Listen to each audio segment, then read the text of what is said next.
Hello and welcome back to my channel. Thank you for watching. If you like naval history, or in this case, a little side jump into political science for one episode, and yes, I am working on a video on the littoral combat ships, which should be interesting, and I guess it kind of ties into U.S. military policy, but this video is going to be focused around foreign policy and political science. But if you like that kind of stuff, please like, comment, and subscribe to the channel. I'd really appreciate it. I'm trying to make this a relatively nonpartisan video. If you see anything that's objectively incorrect, please point it out in the comment section. I'll try to fix it or post a comment that would correct the issue. Well, thank you for watching, and here's the video. With the last few weeks being absolutely crazy, and filled with a lot of ad hominem attacks, it could be somewhat useful to actually look at the policy platforms of each of the two major party candidates.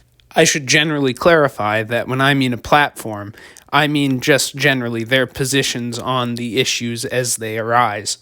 There have been several major foreign policy events that have occurred throughout the Trump and Biden presidencies, and seeing how these leaders react to these events is very important in determining their foreign policy skills. The governing philosophies of Kamala Harris and Donald Trump are starkly contrasted. President Trump has several accomplishments from his first term that highlight his philosophy when it comes to foreign policy. On the issue of North Korea, Trump initially took a very strong stance against Kim Jong-un, famously calling him Rocket Man. However, Trump was committed to trying to bring peace to the Korean Peninsula. President Trump was the first United States president to step over the DMZ into North Korea. This was part of an effort to bring North Korea into talks to permanently end the Korean War, which still technically continues to this day. Though Trump was successful at bringing North Korea to the negotiating table, he was unsuccessful at obtaining a long-term peace agreement, and North Korea still remains a destabilizing factor in the Pacific region to this day. Donald Trump would continue his quest to be a peacemaker with the famous Abraham Accords, in which he tried to negotiate agreements between Israel and various Arab nations. Donald Trump has been relatively pro-Israel and seems to have decent relations with Benjamin Netanyahu. President Trump has been consistent in demanding that NATO member states pay 2% of their GDP towards their defense. He has gone to the point of saying that he would not defend nations if they do not pay this baseline amount towards their own defense. Trump was not the first presidential candidate or the first president to call on NATO members to spend more on their own defense. It's been a common theme going back many presidencies. However, after the invasion of Ukraine in 2022, NATO countries have realized that they should start spending more on their own defense. In other words, this point of contention is quickly becoming less and less relevant. Well, at least as long as Russia still poses a threat to the region. In 2014, during the Obama administration, Russia seized Crimea from Ukraine. The conflict in Ukraine quickly simmered down, and over the next few years there were no major changes to territorial limits. Though Ukraine was relatively stable while Trump was in office, he was the president to approve the first U.S. weapons sale to Ukraine.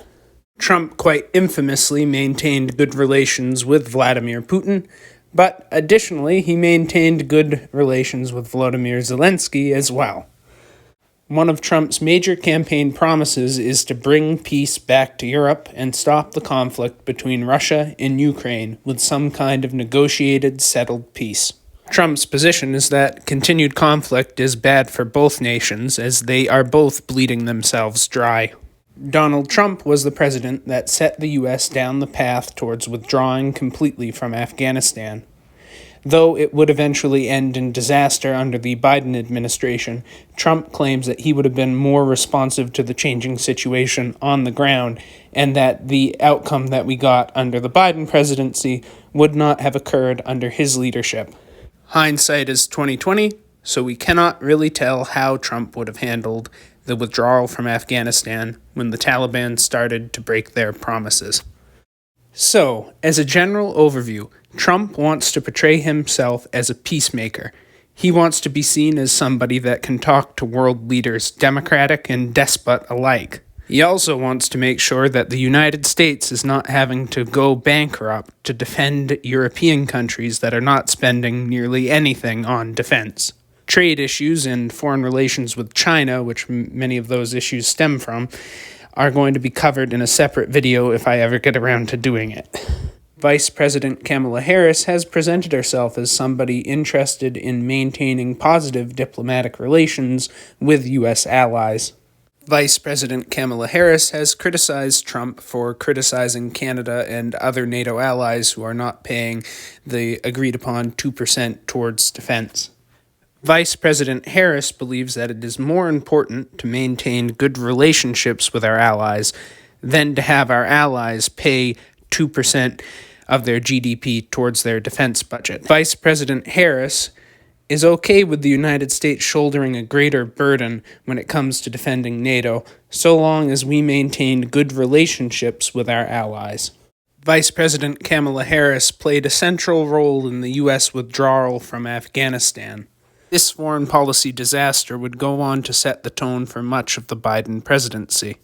The withdrawal was an unmitigated disaster, with billions of dollars of U.S. military equipment ending up in the hands of the Taliban.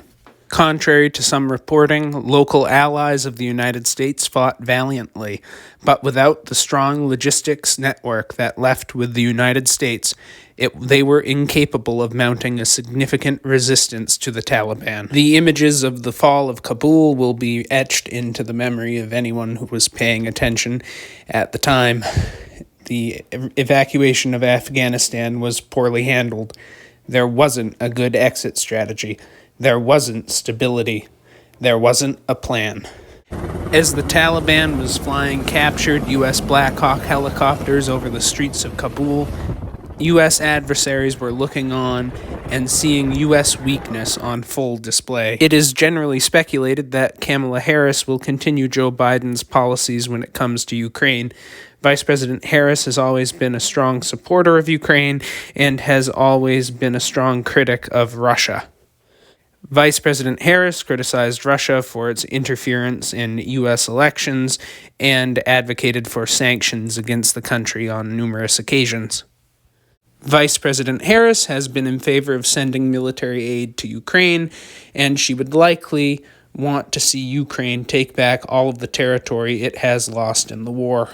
Early on in the Biden presidency, Vice President Kamala Harris was tasked with addressing the root causes of migration from Central American countries. Kamala Harris has been an advocate of working closely with our neighbors. However, her effectiveness in this instance is relatively questionable. Lastly, Vice President Harris, as Vice President, was tasked with going to many different conferences and other events around the world, so she does have a significant amount of experience talking to world leaders. Since Donald Trump was president for 4 years, he does generally have more foreign policy experience than Vice President Harris. However, Vice President Harris still has a significant amount of foreign policy experience. During the Trump presidency, the largest war scares were around the assassination of an Iranian leader, the brewing conflict in North Korea, and conflict in Yemen. The Biden administration has had to contend with several major foreign policy blunders, the first of which, of course, was Afghanistan, and then the second of which was the war in Ukraine, and the third of which is the war in Gaza. The world right now is just objectively a more unstable place than it was 4 or 5 years ago. As it is objectively impossible to be able to cover everything in one 8 to 10 minute video, I'd like to ask you, the audience, to point out any areas where I have missed something important, and I'd also like to pose the general question: who do you think has the better foreign policy experience? Then, who do you think has the best foreign policy platform, generally? And third, who do you feel will be most suited to dealing with the current challenges that are facing the United States on the global stage?